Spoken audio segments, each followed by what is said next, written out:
A question for you as a writer. How much time are you spending researching these issues as opposed to writing?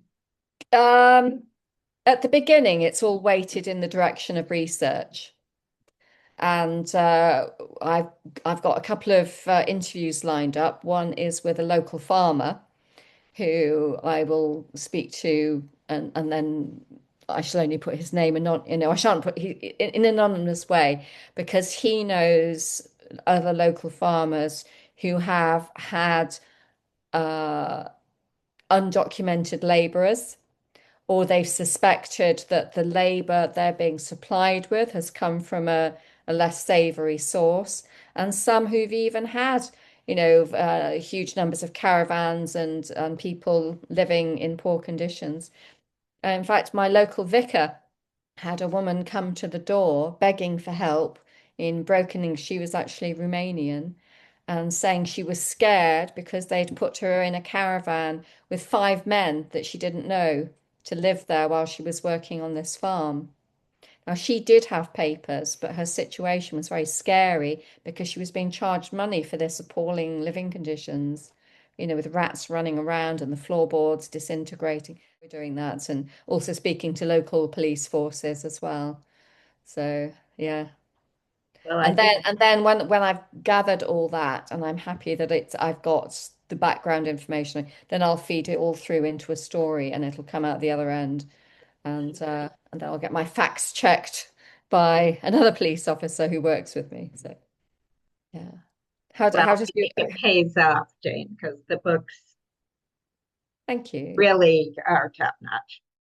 In the one I've just finished, I interviewed a guy who works in search and rescue.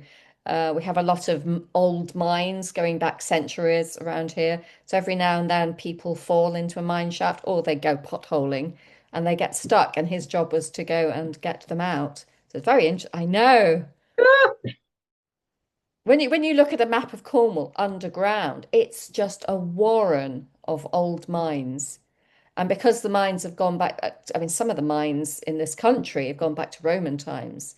In Wales, there's a gold mine that the Romans started. And we have some here that are five, six, 700 years old. And of course, they're not documented. So over the centuries, people have always suddenly come across a shaft or a stope or an adit that they didn't know about.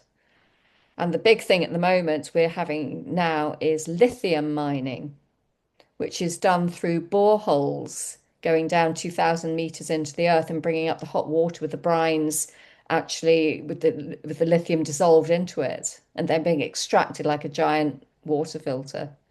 So I've talked to miners as well. So I really enjoy doing that side of the research. Talked about, you told me that amazing story of putting an underwater unmanned drone in the body of a shark to move product up the coast. Hmm. And of course, the technology is so good now that we're actually seeing drones coming across the Atlantic and bringing illegal drugs into the UK. And what I'm wondering is, because our route tends to be drugs coming from Asia, so coming through Turkey and then coming across the sea that way, or the land route through Europe. So, and that's kind of controlled by Eastern Europeans. So what's going to happen if product is also being sent from crime gangs in South America, say? Are they going to become business partners with the Eastern European drug barons, or are we going to see a drug war? I don't know.